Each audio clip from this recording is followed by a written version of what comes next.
Hey, my name's Ethan and I'm an academic advisor with COET, and today I'm going to be covering how to go about adding or dropping classes from your schedule. So let's go ahead and jump right in.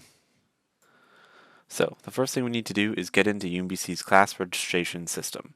There are many ways to do this, but the most consistent way to do it is to start at the MyUMBC homepage and, assuming you've already signed in, simply go to Guide on top and then Classes and Grades in the sidebar on the left. You should then see an option for Student Schedule and Registration right here, even though I can't see it because I'm not a student. Clicking that option should take you to your My Schedule page, which shows your current schedule for the week that it currently is. So let's start with how to add a class. Everything that we need is in this little registration section on the left. So to add a class, simply head on over to Class Search. Here, you'll be able to search for classes using any number of criteria. In most cases, you have at least a couple classes that you know you'll need for next semester, so you can simply search for the course subject and a number to pull up all the sections. If you're looking for a specific type of general education class, though, you can always hit the More Filters option and then set Course Attribute to General Education Program. You'll then see all the GEP types in the Course Attribute value box on the right, allowing you to do a search for all classes that will count as a GEP that you need. You can even type in a single 1 into the class number box, which will allow you to limit your search to only 100 level classes, which is likely going to be a little bit more relevant. Anyway, for the purposes of this walkthrough, I'll just do a quick search for sections of CMC 201 as an example. If a class has multiple components, such as a lecture and a discussion, then the best way to sift through them is to first choose a lecture section, then look at the discussions that match with it.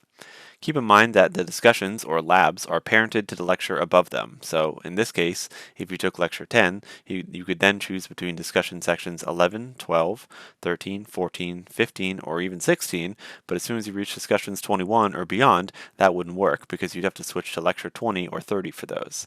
So if you don't like any of the discussion sections that match with the lecture, then you just have to choose a different lecture section. If you like both components though, go ahead and click on the lecture section to expand it. It's advisable to read the course description and other information here, but if you're ready to enroll, go ahead and choose one of the options below in the box. Again, since I'm not a student, I can't see these options, but you should see options to either add the class to your shopping cart or to Schedule Builder, or even straight up enroll in the class right away, assuming your registration date is passed and you already have advising/registration clearance. If there are other components, the system will ask you to choose between one of the available options, but you should already know which one you want because you figured it out before you even clicked anything. Click through the rest of the prompts and you should be enrolled in the class. Now, let's talk about dropping a class, which is much easier and more straightforward. To drop a class, simply head on over to the Drop Classes section on the left-hand side, and you'll see a list of classes you're currently enrolled in.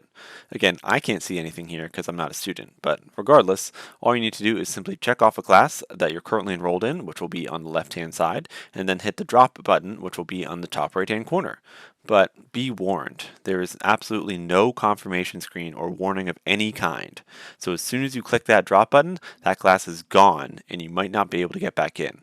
So make sure you're considering all your options before you hit the drop button because there are absolutely no takebacks. But that's it. I hope this helped. If you're a COET major and you have any other questions, please feel free to send an email to our shared inbox at coetadvising@umbc.edu.